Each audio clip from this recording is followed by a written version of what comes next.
In Climate Watch, Cape Town, South Africa is taking drastic measures to prevent the city from running out of water.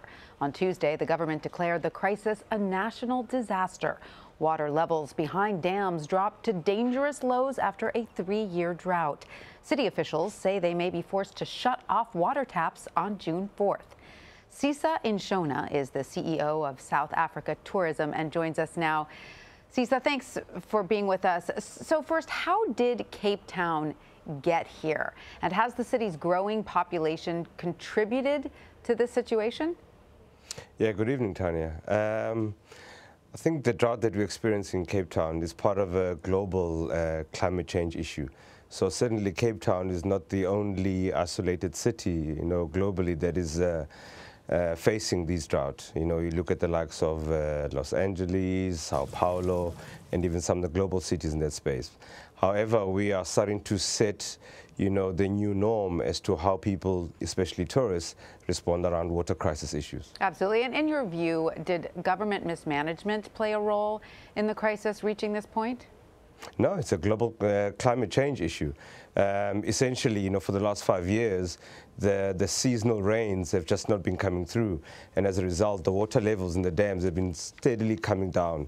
And basically what we have now is a situation where we are really encouraging the locals of Cape Town to reduce their daily water consumption in order to push ourselves more into the rainy season, which is, May, June, July, the South African winter phase. All right. So according to your social media, you were in New York this week in part to speak with media organizations to, quote, dispel the myth about the Cape Town water crisis.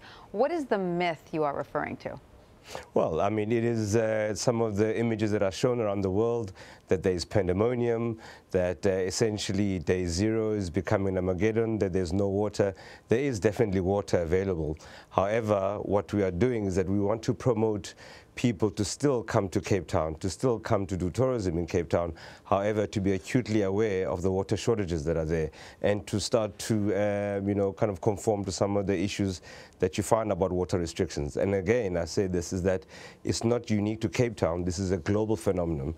However, we're at the forefront of it and we're setting the pace for global cities as to how they respond to water crisis issues.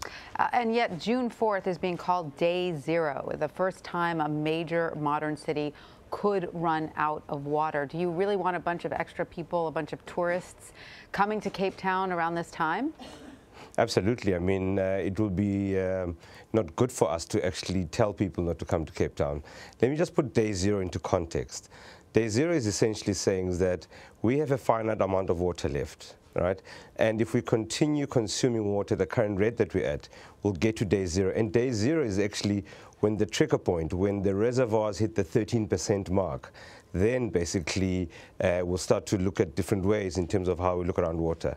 However, if the consumption gets dropped, right, people use less every day, we literally push day zero out into the rainy season, and that will coincide with that, and then we should overcome this situation that we're in. Well, no doubt that South Africa is a beautiful country. Many say one of the most beautiful in the world, and many people enjoy traveling there. So if they have plans to visit Cape Town during the crisis, what steps can travelers take to be responsible? Absolutely. I mean, Cape Town is one of the most iconic cities around the world. South Africa is a beautiful city. We believe that we've got so much to offer, and really encouraging people to come to South Africa as large as well. It is important to note that the drought is really restricted around Cape Town. A 45-minute drive out of Cape Town, you get into an area where there is plenty full of water there.